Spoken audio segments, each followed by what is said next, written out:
오늘은 우리 불자님들이 평소에 어떻게 이 어지러운 세상 속에서 자기의 그 신심을 지키고 한 사람의 존엄한 인간으로서 세상을 살아갈 수 있나, 또 어떤 것이 불자다운 자세로 세상을 헤쳐나가는 방법일까, 이제 이거에 대해서 좀 말씀드리고 싶습니다.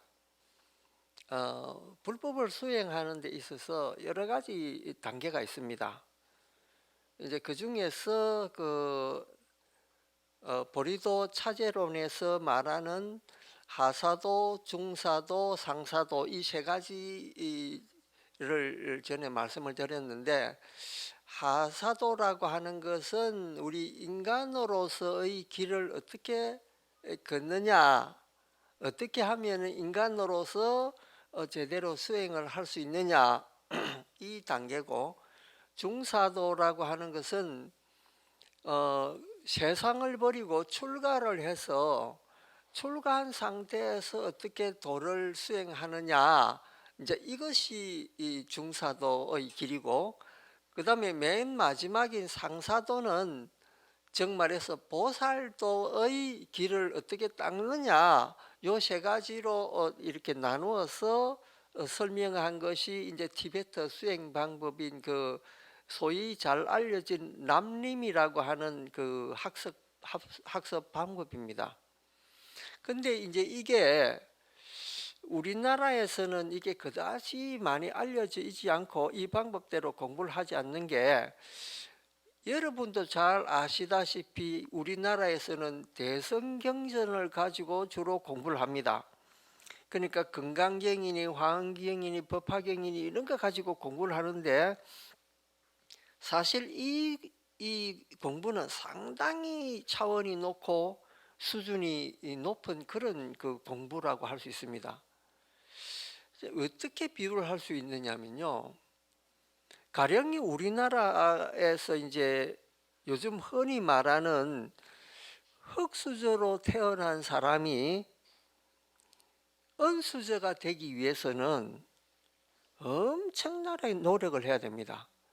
근데 보통 노력 가지고 될 수 있느냐? 보통 노력 가지고 될 수 있는 게 아닙니다. 여러분 생각을 해보시면은, 지금 여러분이 강남에 가서 살 수 있는 수준을 이룩하려면은 아파트 한 채가 요즘 한 20억씩 이렇게 하지 않습니까? 그러면 평생을 직장에 돈 안 쓰고 그 이제 버린 월급을 그대로 모아도 이 10년, 20년 모아도 강남에 있는 아파트 한 채 사기가 힘들다라는 거예요. 그러니까 강남에 있는 그 아파트에 살면은 기본적으로 은수저는 된다 이거죠. 금수저까지 안 됩니다. 겨우 이 은수저 정도에 올라가는데, 이것이 여러분 일생을 통해서 돈 별로 안 쓰고 저축해 가지고 우연히 또 이 재수 조화가 돈도 좀 더 많이 이렇게 들어오고 이래 가지고 올라가는 게 이게 이제 은수저인데, 그렇게 되기 너무 힘들잖아요. 그러니까 대부분의 사람은 그냥 흙수저에서 머물고 말지 은수저 가기 힘들다라는 거죠. 그런데 우리 옛날에는 어땠냐면요, 이제 처음에 결혼을 해서 이 월세방에 삽니다. 그러면 열심히 일하면 우리는 언젠가는 전세를 얻을 수 있다라는 희망을 가지고 살죠. 근데 그때는 집값이 지금처럼 안 비싸기 때문에 정말로 한 2, 3년 하면은 월세를 탈출해서 전세로 옮겨갈 수 있습니다. 그래서 전세에서도 또 이제 부부가 합심해서 이 허리띠 졸라매고 전략을 하면은 한 10여 년 가면은 내 집 마련 가능했습니다. 그럼 내 집 마련이 되면은 그때부터 점차적으로 이제 저축을 해서 안정된 생활을 할 수 있는데, 50대쯤 되면은 돈도 좀 여유도 있고 이제 이런 생활을 할 수 있잖아요. 그런데 지금은 그런 희망이 없는 시대가 되어버렸잖아요. 모아서도 돈을 집을 살 수 없는 그런 시대가 되어버렸습니다. 그러니까 흙수저에서 은수저 가는데도 이렇게 힘이 드는데 인간의 공부에서 보살도까지 올라간다? 이건 정말로 어려운 일입니다. 그런데 우리는 경전을 보살도에 대한 공부를 하기 때문에 보살도라는 것은 별로 어렵지 않다라고 늘 그렇게 생각하는데 실제 그 보살 지위에 올라간다는 것은 정말 어려운 길입니다. 이 보리도 차제론에서는 이 이제 그 보살도까지 이루는 것을 하사도, 중사도, 상사도 이렇게 가지고 세 단계로 나눠놨는데 당나라의 규봉종밀이라고 하는 스님이 쓴 원인론이라고 하는 책이 있는데 그 책에 보면은 5단계로 나눠놨습니다. 근데 5단계에서 가장 낮은 단계가 뭐냐? 그게 인천교라는 단계입니다. 그 인천교라고 하는 단계는 뭐냐면요, 사람으로서 사람의 할 짓을 제대로 하고 사람들한테 교화하는 방법을 잘 가르쳐 주는 게 그게 사람의 길이고, 그 다음에 천도라고 하는 거는 지게보시를 많이 닦아서 천상에 나는 도리를 배우는 것이 그게 천교거든. 그러니까 그걸 두 개 합해 가지고 인천교라 그래요. 그 전에 이제 우리가 지금 알고 있는 유교라든지 기독교라든지 이런 것들은 전부 다 인천교에 속합니다. 근데 인천교 바로 윗단계가 뭐냐면은 소승교예요. 그 소승교가 뭐냐? 지금 남방불교에서 하고 있는 그런 스님들이 수행하는 그 공부를 소승교라 그럽니다. 이제 그게 지금은 소승교로 하지 않아요. 지금은 남방 상자부 불교다 이제 이렇게 이야기하는데 당나라 때만 해도 소승교로 이렇게 나눠난 거죠. 그런데 인천교를 생각해 보면은 그거 뭐 별로 어려운 거 아니지 않나는데 실제 그게 아닙니다. 그 전에 탄어 스님이라고 하는 큰 석학이 스님이 계셨는데요. 이 스님이 그 이제 세계의 종교를 이렇게 살펴본 결과 이야기하는 게 있습니다. 그 중에서 기독교를 공부를 했는데 그분은 성경은 3개월만 공부하면 공부가 끝난다 했습니다. 그 어렵지 않다 그래요. 그 다음에 어려운 게 뭐냐? 유교입니다. 유교는 3년 정도를 열심히 해야 공부를 끝낼 수 있다. 그러니까 기독교가 3개월인데 유교는 그 3년을 해야 된다. 이거는 상당히 어려운 거죠. 그런데 유교보다도 더 어려운 것이 도교라고 하는 건데 도교는 30년을 닦아야 제대로 할 수 있다. 이렇게 본 거예요.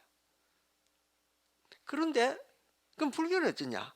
불교는 300년을 닦아야 기본으로 할 수 있다. 그만큼 불교가 심오하고 깊이가 있고 넓이가 한량이 없다 이 뜻입니다. 그 인간 수명이 100년 정도인데 300년 다 닦고 갈 수 있느냐? 그거 닦기 힘든 거죠.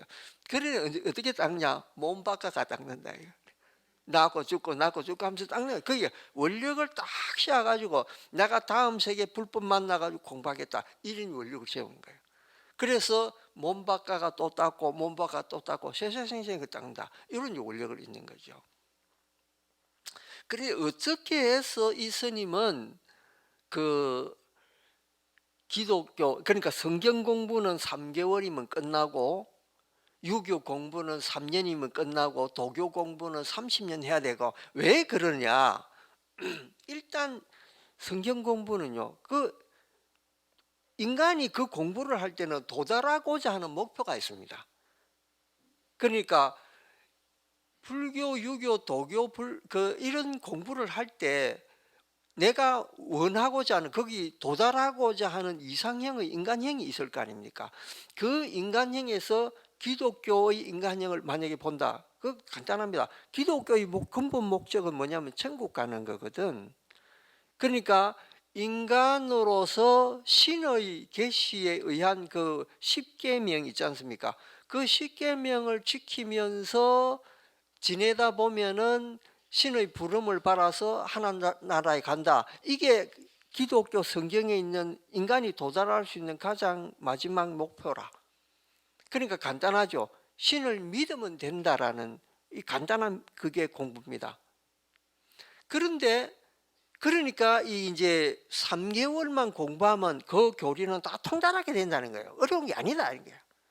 생각해보면 그렇잖아요. 그 신의 말씀을 기록한 그 성경만 쭉 읽고 요거 하지 마라, 요거 해라, 요거거든. 그러니까 이게 배우기 간단하다는 거예요. 그런데 유교는 조금 어렵습니다. 유교는 이제 유교의 이상적인 인물이 뭐냐면 군자거든요. 군자가 되기 위해서 유교를 공부를 한다 이거죠. 근데 유교의 근본적인 목표가 뭐냐면요. 군자가 되면서 군자가 뭘 하느냐? 세상을 통치하는 사람이 돼야 된다. 요게 근본 틀입니다. 그건 이제 대학에서 뭐라고 하느냐면요. 대학이 무슨 서울대학, 연세대 이런 대학이 아니고 사섭산경 중에 대학이라는 책이 있어요. 그 책에 보면은 수신제가 치국평천하라는 말이 나옵니다. 이 수신제가 치국평천하가 군자가 걸어가야 될 길이다. 수신이 뭐냐? 자기 몸 닦는 거예요. 그러니까 몸 닦는 길이 뭐 상강 오륜이라든지 이런 거 닦는 거 그걸 말하거든요. 지금 요즘 세상은 손탁해가지고 상강 오륜조차도 닦지 않잖아요. 근데 군자는 기본적으로 자기 몸 관리를 잘 해야 되기 때문에 몸 닦아야 되는 거예요. 몸 닦고 난 뒤에는 뭐 하느냐? 제가 뭐냐면 집안을 다스린다. 그렇지. 자기 몸 닦고 나면 자기 집안을 다스려야 되는데 우리가 요새 보다시피 자기 집안 못 다스리는 사람들 많지 않습니까? 정치가들도 집안 못 다스려가지고 풍파가 나가고 막 국민들이 지탄하고 그런 거 많잖아요. 그런 식으로 이 군자가 되려면은 자기 몸을 우선 닦고 그 다음에 집안을 다스려야 된다. 집안 잘 다스리고 나면 뭐 하느냐? 치국평천하. 치국 뭐냐? 나라를 다스린다. 그러면 그때쯤 돼서 뭐 국회의원도 출마하고 지방선거에도 나오고 이런 식으로 이제 국민과 백성을 위해서 뭐 해줄 거 없나 이 생각을 하게 되는 거예요. 그럼 나라를 다 이제 다스리고 난 뒤에 뭐냐? 평천하. 천하를 평정하게 한다. 그게 군자의 모토입니다. 군자의 마지막 길이 뭐냐? 수신제가 치국평천하다. 근데 평상시는 어떤 마음을 가지고 살아야 되냐? 그러니까 이 유교에서는 군자와 소인으로 인간형을 두 가지로 나눕니다. 그 군자는 의로움을 생각을 하죠. 군자가 의로움을 생각할 때 소인은 뭐 하냐? 자기 이득을 생각을 합니다. 그게 군자와 소인배의 차이죠. 그 다음에 군자는 덕을 생각합니다. 덕을 생각할 때 소인배는 뭘 생각하느냐? 내 하나 잘 살라고 생각하는 거예요. 그게 군자와 소인배의 차이입니다. 그래서 옛날에 군자들은 소리 나는 옥을 갖다가 길게 허리춤에 달아가지고 다녔는데 이 다닐 때마다 옥들이 부딪혀서 소리를 냅니다. 그럼 옥의 그 맑은 소리를 들으면서 군자는 자기 마음속에 있는 사악한 생각이라든지 나쁜 생각이라든지 이기적인 거라든지 이런 걸 전부 이제 그 옥 소리 들으면서 내가 저 옥의 깨끗한 소리와 같이 내 몸과 내 마음을 정화를 해서 나는 정도를 걸어야 되겠다 이렇게 생각해요. 그게 군자들이 늘 하는 행동이었거든. 그러니까 요즘 말로 유교는 가부장제고 여성을 억압하고 어떻고 이렇게 이야기하는데 유교의 본래 정신은 굉장히 훌륭하고 아름다운 겁니다. 이제 그게 세월이 내려오면서 유교를 신봉하는 그 이제 선비들 집단의 이기심이 이렇게 발동하고 서로 집단의 그런 이기심 때문에 그 유교의 본래 정신이 흐려져서 그렇지 유교의 본래 정신은 인간 회복성에 있고 도덕적인 세상을 만들자라는데 그 근본 그게 있거든요. 그러니까 뭐든지 잘 모르면은 이게 왜곡이 되고 잘못되지만은 이 정통만 제대로 알면은 어떤 종교든지 제대로 걸어갈 수가 있다 이 말이에요. 그보다 한 단계 높은 데가 뭐냐? 이제 도교라고 제가 그런 말씀하셨죠. 그 이제 도교가 있고 도가가 있습니다. 도교는 이 도 닦는 것이 종교화된 것이 도교라 그러고, 도가는 그런 것 관계없이 순수하게 도만 닦는 것을 도가라 그럽니다. 근데 도가의 근본 목표는 뭐냐? 이 우주 만물의 이치와 한 덩어리가 돼 가지고 그 자연에 순응하면서 순수한 마음을 그대로 지켜 나아가는 것. 그래서 마침내 신선의 길에 이르는 것, 이런 것이 바로 도가의 정신이거든요. 그러니까 이렇게 되려면은 어떤 인위적이라든지 이런 걸 모두 배제하고 정말로 자연의 이치를 잘 통달한 경지에 놓여 있어야 그 경지에 도달하게 되는 거죠. 그러니까 이게 유교보다도 한 단계 높다. 근데 불교는 몇 년 공부해야 된다 그랬습니까? 300년. 그럼 대체 왜 불교는 300년이냐? 보살도가 있기 때문에 300년. 제가 아까지 흙수저에서 은수저까지 올라가는 데만 해도 여러분 일생을 다 허비해도 그 올라갈 수가 없는 게 그 경지인데, 불교에서 범부중생에서 보살도로 올라간다? 이거 정말로 어렵네요. 그러니까 어느 정도냐면요, 유교에서 가장 이상적으로 생각했던 그 군자, 그 군자의 경지가 완벽하게 되고 난 뒤에 처음으로 올라갈 수 있는 단계가 뭐냐? 보살의 초지경지입니다. 그러니까 보살은 십지경지까지 있잖아요. 10가지 단계가 있어서 보살 지위가 그렇거든. 근데 예를 들면 우리가 잘 아는 그 화엄경에 나오는 문수보살이라든지 관세음보살이 이 경지 뭐냐? 십지보살의 경지예요. 그러면은 초지보살만 딱 돼도, 보살의 지위가 딱 되려 하면은 유교에서 말하는 군자의 경지까지 가야 초지보살 겨우 올라갈 수 있는 그 기본 입장이 되는 거예요. 그러니까 보살도를 닦고 보살의 지위에 올라간다는 것은 정말 정말 어려운 거죠. 여러분 잘 아는 태계 유황이라든지 율곡이라든지 이런 분들은 다 그 군자의 길을 닦으려고 노력했던 분인데, 그분들도 100% 군자의 길을 갔느냐? 그렇지 못했다는 거예요.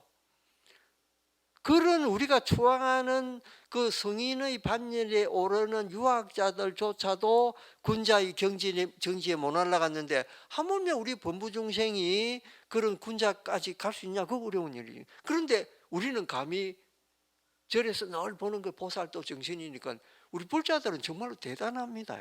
알고 보면 늘 그 보살의 경지에 대해서 읽고 쓰고 배우고, 법문할 때도 늘 보살에 대해서 이야기 듣고 마음을 어떻게 쓰라는 그런 그 법문 듣고 하잖아요. 이것은 정말 대단한 거예요. 이게 뭐와 같습니까? 비록 우리가 지금 흙수지만 머릿속에는 강남 아파트에 살고 있는 거지. 그거 우리가 뭐라고 부릅니까? 정신승리라고 부릅니다. 그러니까 몸은 이래 있어도 그래도 내 정신은 강남에 있는 아파트 살아, 이거죠. 근데 이제 원력을 쭉 세우고 나면 내가 아니더라도 내 자식들만은 또 어떻게 그 어려운데 입성할 수도 있습니다. 그리고 내 자손들이 그런데 들어가지 말라는 법이 어디 있습니까? 내가 딱 터전 마음으로 이렇게 닦아 놓으면은 애들이 나중에 점점점 성장해가지고 또 그런 데 갈 수 있는 거거든요. 어려운 일이 아닙니다. 그리고 우리가 또 수행 열심히 해가 몸 바꿔가지고 다음에 태어날 때는 강남 아파트 엄마 아빠 그 태어나면 바로 그거 상속 받아버리고 어려운 거 하나도 없습니다. 그런데 요거 이야기하는 거는 불교밖에 없거든. 그러니까 이게 보살도라는 게, 이게 우리가 늘 아침 저녁으로 보살도 이야기하는 거잖아요. 그런데 우리가 뭘 이야기해야 되느냐? 사실 우리가 사바세계 이제 대한민국에 몸담고 있으면서 현실 이야기 해야 될 거 아닙니까? 우리 지금 몸뚱이는 이 중생인데, 정신만 보살도 가지고 있으면 뭐하냐? 이게 어려운 일이거든. 몸은 현실에 있는데 요거 인식을 또 잘해야 되는 거예요. 요거를 제대로 이게 이해를 못하면은 현실은 고달픈 거예요. 나는 어떻게 그렇게 될 수 있나? 현실을 생각하면 너무나 힘들고 아프거든. 그러니까 여기서 정신을 바짝 차리지 않으면 우리는 늘 불행 속에 살게 된다. 인간이 이 생물의 모든 이 종 중에서 상위의 포식자가 된 이유가 뭐냐? 협동 때문에 제일 상위의 포식자가 됐습니다. 그러니까 다른 짐승들은 그 먹이 잡을 때 협력합니다. 예를 들면은 사자들이 어떤 큰 짐승 한 마리 잡을 때 협공을 해가지고 그 짐승을 잡습니다. 늑대들도 무리 지어가지고 협공해가지고 먹이를 잡습니다. 그런데 인간처럼 모든 면에서 협동하지 않습니다. 그러니까 짐승들은 자기 배 부르고 나면은 그냥 이렇게 누워서 다른 거 생각 안 합니다. 다음 먹이를 생각하거든. 근데 인간은 먹이를 먹고 난 뒤에 또 다른 생각을 합니다. 앞날을 설계를 하죠. 그래서 내 혼자 할 수 없으니까 여러 사람하고 힘을 합해서 공동체를 구성해서 이끌어가게 됩니다. 그게 우리 인류가 이 모든 생명 중에서 가장 상위에 있게 된 이유가 바로 협동 때문에 그런 거죠. 그런데 불교에서 공부시키는 것이 뭐냐면 우선 내 자신을 잘 관찰하라 이거잖아요. 그러니까 아까 제가 말씀드린 그 소성교, 정말해서 소성불교에서 우선 공부를 시키는 게 내 몸 관찰하는 공부, 내 몸이 어떻게 구성되어 있고 내 마음이 어떤 방식으로 이제 이해해야 되는가 이거를 가르치는 거거든. 그러니까 소위 말하자면은 여러분들이 잘 아는 그 아함경, 사부 아함경에는 그런 내용들이 다 써지가 있습니다. 아함경에는 불행하게도 수행 방법이 많이 나오지만 그것은 집을 버리고 출가한 수행자들을 위해서 90%가 그 수행자들한테만 어떻게 공부해 나가라라는 내용이 들어있지, 우리 일반 이 세속에 사는 불자님들을 위한 설법은 한 10%밖에 안 됩니다. 그러니까 스님네들이 아함경 이야기를 잘 안 하는 이유가 바로 그거예요. 그런데 우리 순수한 이제 사회에 우리가 몸담고 있으면서 사업에 일을 하면서도 또 불법 공부를 하는 분을 위해서는 이게 이제 대승불교가 필요한 거죠. 그게 부처님 인멸 뒤에 한 5세기가 지난 뒤에 대승불교가 일어나는 계기가 된 거예요. 아, 우리도 불교가 필요하다. 우리한테 맞는 불교가 뭐냐? 그게 대승불교라는 거죠. 거기에 대표적인 분이 누구냐면 유마거사라는 분입니다. 유마거사는 밖에 나가서 사업하는 사람 만날 때는 사업하는 사람과 사업 이야기를 하면서 거기에서 낑가 가지고 불교 이야기하고 불교의 힘으로서 그 사람 사업하는 사람을 교화하고 또 정치하는 사람 속에 들어가면은 우리 불교의 방법으로 정치하는 사람을 교화하고 어떻게 하면은 사람들을 이롭게 하면서 불법을 수행할 수 있냐 이런 것도 가르치기도 하고. 그래서 사회 각계각층의 사람을 만날 때 그 각계각층의 사람들 근기에 맞도록 설법하고 그들을 불교 속으로 이끌어들이고 또 사회 사람들한테 그에 알맞는 이익을 주는 그런 대표적인 분이 뭐냐? 유마거사라는 거죠. 그러니까 우리가 우리를 바라볼 때 그 내가 내 몸을 관찰하고 이런 공부에서 벗어나서 대중을 어떻게 보느냐라는 시각이 굉장히 중요하다는 거죠.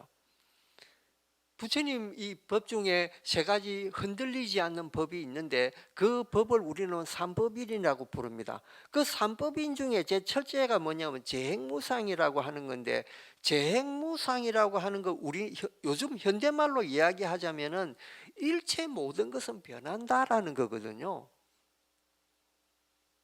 일체 모든 것은 변하는데 그게 불변을 진리라고 부처님께서 말씀하셨습니다. 세상에 진리가 있다면은 그것보다 더 확실한 진리는 없습니다. 세계 모든 건 변한다. 우리가 변하지 않는 거라고 믿어 의심치 않았던 것조차도 세월이 흐르면서 그것이 변한다는 걸 이해하게 됩니다. 야, 이것이야말로 진리구나. 그 이상 진리는 없습니다. 가령 예를 들면 2500년 전에 우리 스님네들한테 너희들 수행 공부하려면 이렇게 해라 하면서 일러주신 거 있습니다. 그게 일러주신 그게 맨 이 기본이 되는 게 계율이라는 거잖아요. 계율은 우리 불자님들은 5개 지켜야 되죠. 그 다음에 우리 사미스님들은 10개를 지켜야 되죠. 그 우리 비구 스님들은 250개를 지켜야 되죠. 그렇습니다. 그런 게 계율이 있습니다. 이걸 틀림없이 지켜야 너희들이 수행하는데 도움되고 그 이제 아라한과에 이렇게 된다 이렇게 말씀하시거든. 자, 그러면은 요즘 말로 이제 이런 말이 있습니다. 시대가 지나가면 예를 들면 20세기의 가치관이 있고 21세기의 가치관이 있습니다. 그거 우리가 뭐라고 부릅니까? 패러다임이 바뀐다라고 이야기하죠. 20세기 때 가졌던 패러다임과 21세기에 가졌던 패러다임이 바뀐다는 거예요. 그런데 부처님이 계시던 그때의 패러다임과 지금의 패러다임이 같을 수 있느냐? 틀린다는 거예요. 자, 어떻게 틀리느냐 한번 제가 말씀을 드릴 때 한번 생각해 보십시오. 우리가 잘 아는 존경하는 법정 스님 계십니다. 그 스님이 늘 주장했던 게 뭡니까? 무소유 아닙니까? 무소유 정신. 자, 무소유라는 게 대체 뭘까? 무소유는 원래 부처님께서 말씀을 하셨던 거거든요. 근데 법정 스님께서 그 무소유를 또 주장하셔가지고 무소유가 법정 스님의 트레이드마크가 됩니다. 법정 스님 하면 동시에 떠오르는 게 이 무소유 정신이거든. 그런데 무소유라는 게 없을 무자 소유한다라는 거니까 소유하지 말라는 거잖아요. 그런데 사람이 소유 안 하고 어떻게 삽니까? 소유해야죠.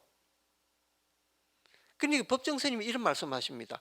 필요한 것만 가지고 필요 없는 거는 그냥 안 가지는 게 그게 무소유다. 이렇게 얘기해. 아무것도 가지지 말라는 뜻이 아닙니다. 필요한 것만 가져라라는 거죠. 그런데 우리는 일상에서 필요하지 않는 것도 너무 많이 가지고 있습니다. 사실 복장 문 열어보면 1년에 한 번 정도 입을까 말까 하는 옷들 수족을 합니다. 늘 입는 옷은 몇 가지 안 돼요. 내가 좋아하는 옷은. 그러니까 필요 없는 걸 너무 많이 가지고 있다는 거예요. 이제 법정스님이 경계한 것이 바로 그거거든. 그런데 부처님 때 올라가 보십시오. 더 심합니다. 부처님께서는 우리 스님네들한테 삼의 일반만 가지라 이야기했거든. 삼의 일반이 뭐냐? 옷 세 벌하고 그 밥그릇 하나만 가지고 있어라. 그 밥그릇은 어디 용도냐? 저 밥 빌러 가가지고 신도들 집 앞에 가지고 밥그릇 들고 서가 있으면은 신도가 보고 거기 밥 담아 주는 거예요. 그거 용도로 쓰는 거라. 그걸 집에 와가지고 이제 절에 와가지고 그걸로 밥 먹는 그 용도 그뿐이에요. 그거 외에 가지고 있으면 안 되는 게 너무나 많아요. 그러니까 세상 모두 다 심지어는 집조차도 가지고 있지 마라. 밥하고 옷 세 벌, 밥그릇하고 옷 세 벌만 가지고 있어라. 이게 부처님 말씀이잖아요. 자, 오늘날 그게 가능하겠습니까? 불가능합니다. 왜? 세월이 바뀌었으니까. 우리는 지금 제가 만약에 발휘대 하나 들고 부산 시내 나가가지고 아파트 집집마다 문을 띵동하고 이렇게 초인종 눌리면 누가 나와가지고 밥 한 그릇 주겠습니까? 밥 주는 사람 아무도 없습니다. 아니 뭐 저는 혹시 모르죠. 텔레비전에 워낙 알려져 놓으니까 불자들 그러면 이거 도일스님 오셨네. 왜 왔습니까? 예, 보살님 제가 탁발하러 왔습니다. 그러면 돈 많은 정도 그거는 저 같으면 아마 살아갈 수가 있을 겁니다. 그런데 금방 스님 된 이런 스님 가가지고 띵동하면 누가 돈 줍니까? 안 줍니다. 누구요? 야, 불가능한 거죠. 부처님 시대 때는 가사만 입어도 아이고 스님 공양 오셨구나 줍니다. 왜? 인도 사회 전체가 출가 수행자들은 모두 다 탁발한다는 인식을 가지고 있기 때문에 그 주는 것이 당연한 거예요. 그거는 그 나라의 그 풍습이기 때문에 그런 거예요. 지금 대한민국에서 그런 풍습 가능하느냐? 불가능한 거예요. 그러면은 그 당시 부처님이 가졌던 그런 패러다임으로 지금 현재에 와서 그걸로 할 수 있느냐? 이건 안 된다는 거예요. 저는 가끔 그런 거 봅니다. 그 평생을 절에 와서 수행하면서 지냈던 스님이 말년에 집도 절도 없어가지고 절마다 다니면서 조금씩 스님들한테 한 푼만 좀 주시오 하고 다니는 노스님들 봅니다. 그런 스님들 많이 있습니다. 수행 평생 했는데 갈 곳이 없는 거예요. 근데 거기에다가 몸까지 병이 들어놓으면은 이건 정말로 비참하게 짝이 없습니다. 평생 수행한 게 그냥 아무 의미가 없게 되어버리는 거예요. 그러니까는 수행하는 스님들 요즘 어떻게 합니까? 아, 주지 뭐 한 자리 할 거 없나? 근데 그분들을 비난할 수가 없습니다. 왜? 늙어서 나를 아무도 책임지 주질 않으니까 우리가 머리 깎고 모두 세상의 모든 거 버리고 출가를 했는데 종단이 책임져 줍니까? 안 줍니다. 책임 안 집니다. 네 인생 네가 살아라 이거거든요. 그럼 그 스님들 어떻게 해서 집은 다 버리고 했는데 어떻게 먹고 삽니까? 그래도 주지라도 해서 말년에 먹고 살 거를 좀 저축을 해놔야 될 거 아닙니까? 그러니까 그 스님 주지하겠다고 눈 뻘건 거에 대해서 누가 비난할 수 없는 세상이 돼버린 거예요. 수행을 올곧게 하면은 그 사람 개인은 좋겠지만 나이 들고 병들어서 누가 그 사람 책임져 주나 하는 거죠. 책임 아무도 안 지는 거예요. 그래 그 스님을 평생 존경했던 신조가 재력이 있으면은 그 신도가 아마 도와주겠죠. 그런 경우에는 그 스님이 살아나갈 수 있습니다. 그러니까 요런 스님들 중에서 아파트 장만하는 스님들이 많지 않습니까? 아니 어디 요즘 절 하나 하려면 절도 이게 10억 20억 가거든요. 절 하나 이렇게 하려면. 그리고 이제 큰 절에서 발령받아 가잖아요. 임기가 4년입니다. 4년 하면은 끝났거든요. 그리고 4년 동안에 부지런히 끌고 모아야 되는 거라. 아, 그러니까 신도들 앞에 돈 말해야 되는 거예요. 그렇지 않습니까? 제가 지금 말씀드리는 건 현실적인 문제입니다. 도를 닦고 안 닦고 이걸 떠나가지고 스님들도 먹고 살아야 되는데 이거 누가 책임지 주냐 하는 거죠. 자, 이제 이게 현실적인 문제가 딱 대비되어 놓으니까 아, 이거 도라는 것도 이거 사실은 이게 뭐 먹고 살아야 도가 있는 거지. 먹고 사는 것 떠나고 뭔 도가 있느냐는 거예요. 그렇지 않습니까? 그러니까 이제 법문으로 나와가지고 아주 뭐 고상한 이야기하고 도 닦는 이야기하는데 사실 이런 현실적인 이야기 잘 하기 힘들거든요. 근데 인생이라는 게 그렇지 녹록한 것이 아닙니다. 현실적인 문제가 눈앞에 딱 있는 거거든. 그래서 제가 젊은 선생님들한테 뭐라고 이야기하느냐. 돈에 대해서 이해해라. 재물에 대해서 이해를 못하면은 세상 현재 21세기 살아나갈 수가 없습니다. 그러니까 우리 여기 삼위 스님들 있지만은 이 삼위 스님이 이제 삼위 때 배우는 것이 뭐냐면은 재색지와는 심어 독산이 성기지비하야 상수원리여다. 이 옳은 내용이 나옵니다. 이게 뭐냐면은 재물과 여색의 이 화는 독사보다 더 그 해독이 심하니까 모름지기 잘 살펴가지고 그 멀리 해라. 자, 재물과 여색이 여자가 이게 독사보다 더 심한 독을 가지고 있는데 딱 깨놓고 이야기할게요. 스님도 돈 필요하죠. 그러니까 재물 중요하잖아요. 그 다음에 자기 절에 오는 신도는 90%가 여자잖아요. 근데 여자하고 재물하고는 독사보다 독이 심하다 하니까 그런 모순이 어디 있느냐는 거죠. 사실은 이 사회 사람들도 돈이 필요하지만 스님네들이 혼자 살기 때문에 돈이 더 필요합니다. 그리고 신도들이 이렇게 많이 오지만은 남자 신도도 별로 없습니다. 가면 콩나물 있듯이 있잖아요. 그 대다도 여자인데 여자를 독사를 대하듯이 봐라. 그거는 있을 수가 없는 거죠. 아유, 여자 대하기를 보물처럼 대해야 되는 건데 독사보다 더 심하다 하니까 이거 안 되는. 그러니까 마인드를 바꿔야 된다는 거예요. 이게 뭐냐면요, 칼이라는 게 위험한 거는 맞습니다. 위험한 거는 맞지만 이거를 잘 사용하면 의사가 수술할 때 쓰는 메스가 되는 거예요. 그잖아요. 그런데 이거 잘못 쓰면 강도가 된 칼이 되는데, 똑같은 칼이지만 어떻게 사용하느냐에 따라서 가치가 달라지듯이 돈과 여자도 마찬가지라는 거죠. 보살님들을 귀하게 생각하고 대접하면은 자연히 내한테 복과 돈이 따라오게 되는 거고, 그렇잖아요. 그리고 그 돈을 올바른 데 잘 수행하는 데 사용하고 내가 쓸 만큼 쓰고 남는 거는 다시 선가에 돌려서 회항한다. 이렇게 돈의 가치를 어릴 때부터 제대로 가르치게 되면은 이게 옳겠는데, 돈은 무조건 나쁜 것이다 이렇게 돼버리면은 이거는 절도 돈이 없으면 어떻게 운영합니까? 그렇지 않습니까? 그러니까요. 그러니까 이 시각을, 어떤 시각을 가지고 세상을 바라봐야 되느냐, 이걸 제대로 가르쳐야 되는 거예요. 그래서 우리가 신도님들은 늘 그런 이야기 할 때 욕심 버려라. 근데 요 말에도 모순이 있다는 거예요. 아니, 세상에는 이게 사바세계가 기본적으로 욕망으로 이루어진 데가 사바세계인데, 욕망이 많은 사람들이 잘 살게 되어 있습니다. 욕망이 없는 사람 못 삽니다. 욕망이 없이 못 사는 사람 우리가 뭐라고 부릅니까? 흙수저라고 부릅니다. 그렇잖아요. 근데 스님들도 마찬가지입니다.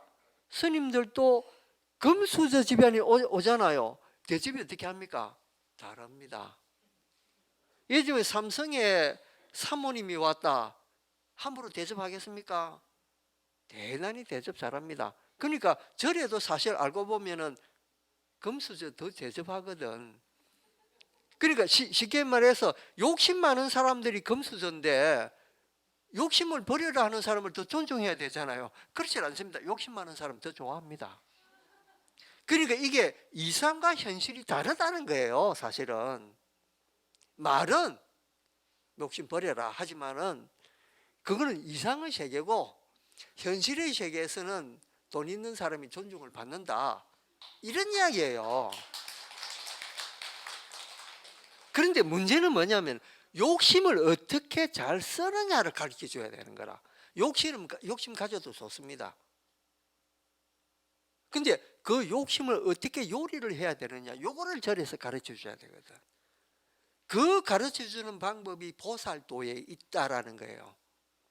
자, 아까 저기 예를 들은 그 유마거사 있잖아요. 유마거사가 어떤 사람입니까? 아주 비교를 할 수 없는 재벌입니다. 넉넉합니다. 그러니까 그런 마음을 낼 수 있는 게, 부자 동네 가면은 부자 사람들이 더 넉넉하고 부자 사람들이 더 예의 바랍니다. 자식들 더 잘 가르칩니다. 왜? 여유가 있기 때문에. 남한테 존경받으려고 하기 때문에. 제가 지난 법문에도 그런 말씀드렸지만은, 내가 존중받으려면 남한테 잘해라 그랬죠. 왜 그렇습니까? 식당에 갑니다. 웨이터를 부릅니다. 그러면은 웨이터한테 야, 뭐 좀 가져와 이렇게 합니다. 그러면은 웨이터가 어떤 생각을 하면은, 아니 음식을 먹으러 왔는데 자기가 음식 먹으러 와서 자기가 왕이냐? 근데 내한테 함부로 하는 것이 기분 나쁘다는 거죠. 그러면 서빙을 하면서도 역시 마음은 아주 기분 나쁩니다. 그러면 말을 해도 약간 불손하게 나갑니다. 부드럽게 대해야 되는데도 불구하고 상대방이 내한테 기분 나쁘게 했기 때문에 나도 기분 나쁘게 나가는 거예요. 그러면은 결국 물컵 하나 놓을 때도 아주 정성스럽게 놓는 게 그냥 툭 놓습니다. 그러면은 식인 내가 존중을 못 받는 거예요. 내가 대접받으면 어떻게? 남한테 아주 미소 찌면서 부드럽게 이야기하면은 그 정말 기분 좋습니다. 그러면은 역시 손님한테 정중하게 대접하게 되거든요. 그러면 정중하게 대접 누가 받습니까? 내가 받는 거예요. 그러니까 내가 잘났고 내가 존중받고 내가 이 뭔가 왕자 이 대접을 받으려면 남을 그 정도 존중을 해줘야 내가 받는 게 그렇게 돌아옵니다. 그러니까 내가 나를 아끼는 방법은 상대한테 잘해줘라라는 거예요. 왜 우리 사회는 기브 앤 테이크 법칙이 있지 않습니까? 내가 주는 만큼 내가 받는 거예요. 그러니까 내가 하나의 인격체로서 훌륭하고 하나의 우뚝한 존재로 서려면은 남을 그렇게 대접해 주지 않으면 안 된다는 거죠. 이게 뭐냐면 보살도의 첫째 덕목입니다. 남한테 잘해주자. 왜? 다 내가 잘 되기 위해서, 내가 잘나기 위해서, 결국 내한테 회항하기 위해서 내가 남한테 잘해주는 거거든. 그러니까 예를 들면은 여러 사람을 위해서 내가 희생을 합니다. 결국 빛나는 건 누굽니까? 내 자신입니다. 옛날에 강제구 소령이 그 폭탄 던지다가 부하가 한 사람 실수해가지고 폭탄을 잘못 던집니다. 그러니까 그 부하 살리려고 자기 한 몸을 희생을 합니다. 다른 부하들은 살아났는데 강제구 소령은 폭탄 터져가지고 자기는 죽습니다. 그걸 우리는 뭐라고 부릅니까? 살신성인이라고 부릅니다. 내 몸을 죽여서 인을 이루었다. 착함을 어진 것을 이루었다. 이런 말이거든. 살신성인. 근데 결국 그 부하들은 이름도 없지만은 이 강제구 소령은 지금까지도 그 이름이 빛나고 있다는 거죠. 결국 다 알고 보면 자기 자신을 위한 거예요. 근데 그 마음에는 뭐가 있냐? 보살도가 있는 거예요. 남을 위해야 되겠다. 남을 잘해주게 됐다. 결국 그게 뭐냐? 내한테 회항되는 거예요. 그게 보살도의 첫째 덕목입니다. 좋았을 때는 그 사람 칭찬하고 나빴을 때는 그 사람 비난하고 이 척도가 왔다 갔다 하는 거예요. 그 사람은 한 사람 인간으로 봐주지는 않고. 그러니까 그런 인간을 인간답게 볼 수 있는 그 안목이 뭐냐? 그게 보살도라는 거예요. 어떠한 그 사견에도 흔들리지 않고 본심을, 이 인간 모든 인간한테는 부처님의 성품이 있다. 그걸 바로 봐야 된다. 그게 보살도라는 거예요. 그러니까 신년세해를 말아서 이 보살도를 제대로 닦는 이런 불자가 이제 금년부터는 우리가 돼야 된다. 그러면 뭐냐? 우리 불교 공부 때 열심히 해야 된다. 이거예요. 자, 오늘 법을 이걸 마치겠습니다.